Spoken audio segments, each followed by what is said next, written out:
Alhamdulillah, we just arrived here in the camp.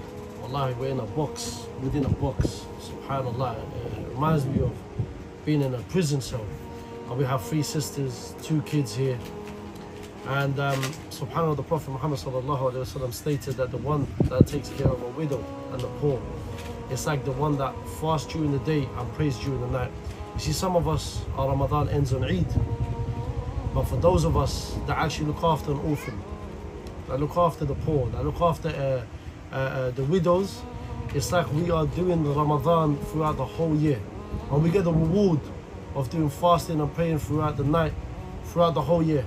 Do not miss this opportunity to look after someone like this. It's only for £600. Look how far £600 will get you in the Akhirah. And look at what it's doing to you in this dunya. It's allowing you to see that it's taking care of a family. Barakallahu feekum.